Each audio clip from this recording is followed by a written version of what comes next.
Hi friends, welcome to Surya's kitchen. இன்றைக்கி இந்த வீடியோவில் கேரட் வச்சு நல்லா பஞ்சு மாதிரி சூப்பரான சாஃப்டான கேக் எப்படி செய்கிறதுன்னு தாங்க பார்க்க போகிறோம். இந்த கேக் செய்கிறதுக்கு மைதா, முட்டை, தயிர் இது எதுவுமே தேவையில்லை, ரொம்ப ஈஸியாக செய்யலாம். ஸோ கண்டிப்பாக ட்ரை பண்ணி பாருங்கள். இப்போ இந்த கேக்கை எப்படி செய்கிறதுன்னு பார்க்கலாம். இப்போது கேக் செய்கிறதுக்கு ஒரு மிக்ஸி ஜார் எடுத்துக்கலாம். இதில் 1/4 லிட்டர் கப்பில் 1 கப் அளவுக்கு ரவை சேர்த்துக்கலாம். வறுக்காத ரவை தான், நம்ம உப்புமாக்கு யூஸ் பண்ணுற ரவை தான். நீங்கள் ஏதாவது ஒரு கப்பு பயன்படுத்தி அளந்துக்கோங்க. அதே கப்லேயே மற்ற பொருட்களும் அளந்துக்கோங்க.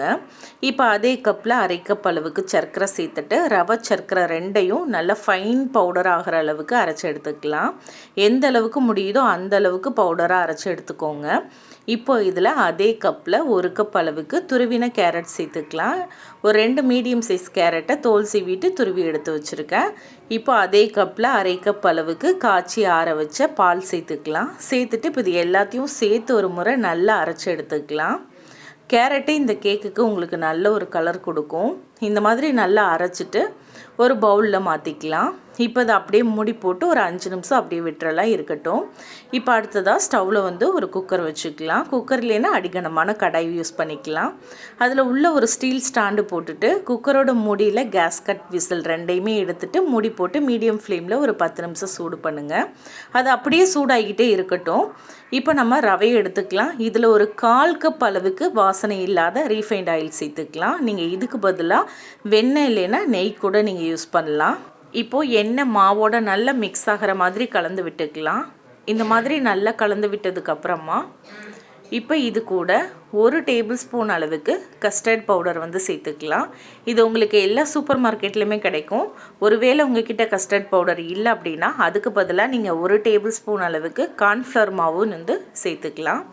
இப்போ இது கூட 1 டீஸ்பூன் அளவுக்கு பேக்கிங் பவுடர், 1/2 டீஸ்பூன் அளவுக்கு பேக்கிங் சோடா, 1 சிட்டிகை அளவுக்கு உப்பு சேர்த்துட்டு இது கூடவே ஒரு டேபிள் ஸ்பூன் அளவுக்கு பால் சேர்த்துட்டு இது நல்லா மிக்ஸ் பண்ணிக்கலாம். பால் சேர்க்கும் போது அந்த பேக்கிங் பவுடர் சோடாலாம் நல்லா ஆக்டிவேட் ஆகும். இப்போ இது நல்லா கலந்து விட்டுக்கலாம். மாவை கலந்து விடும்போது இந்த மாதிரி ஒரே பக்கமாக கலந்து விடுங்க. அப்போ தான் கேக் நல்லா சாஃப்டாக வரும். இப்போது நல்லா கலந்தாச்சு. மாவோட கன்சிஸ்டன்சி பார்த்துக்கோங்க, இந்த பதத்தில் இருக்கணும். ரொம்ப தண்ணியாகவும் இல்லாமல் ரொம்ப கெட்டியாகவும் இல்லாமல் ஒரு இட்லி மாவு பதத்தில் இருந்துச்சுன்னா கரெக்டாக இருக்கும். இப்போ இது கூட 1 டேபிள் ஸ்பூன் அளவுக்கு கேரட் துருவல் சேர்த்துக்கலாம். இது கேக்கில் அங்கங்கே இருக்கும்போது பார்க்குறதுக்கும் அழகாக இருக்கும், டேஸ்ட்டும் ரொம்ப நல்லாயிருக்கும். கேரட் சேர்த்து நல்லா கலந்து விட்டுக்கலாம். இதுக்கு பதிலாக ஏதாவது நட்ஸு கூட நீங்கள் பொடி பண்ணி சேர்த்துக்கலாம். இப்போ இந்த மாதிரி நல்லா கலந்தாச்சு. கேக் மாவு ரெடி ஆயிருச்சு. இப்போ கேக்கை வேக வைக்கிறதுக்கு வீட்டில் அடிசமமாக இருக்க மாதிரி ஏதாவது ஒரு பாத்திரம் எடுத்துக்கலாம். அதில் கொஞ்சமாக எண்ணெய் போட்டுட்டு பாத்திரத்தோட எல்லா பக்கமும் படுற மாதிரி தடவி எடுத்துக்கலாம். இப்போ இதில் 1 டீஸ்பூன் அளவுக்கு கோதுமை மாவு போட்டுட்டு அந்த மாவு பாத்திரத்தோடைய எல்லா பக்கமும் ஒட்டி பிடிக்கிற மாதிரி இந்த மாதிரி செஞ்சு எடுத்துக்கலாம்.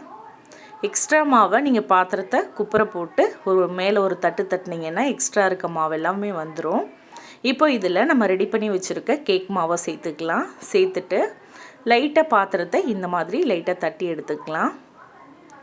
இப்போ நம்ம ஏற்கனவே 10 நிமிஷம் சூடு பண்ணி வச்சுருக்க குக்கரை மூடியை திறந்துட்டு கேக் பாத்திரத்தை உள்ளே வச்சு மறுபடியும் மூடி போட்டு மீடியம் ஃப்ளேமில் ஒரு 35லேருந்து 40 நிமிஷம் வரைக்கும் இதை வேக வச்சுக்கலாம். இப்போது நம்ம கேக் வேக வச்சதுலேருந்து 15 நிமிஷம் ஆகிருக்கு.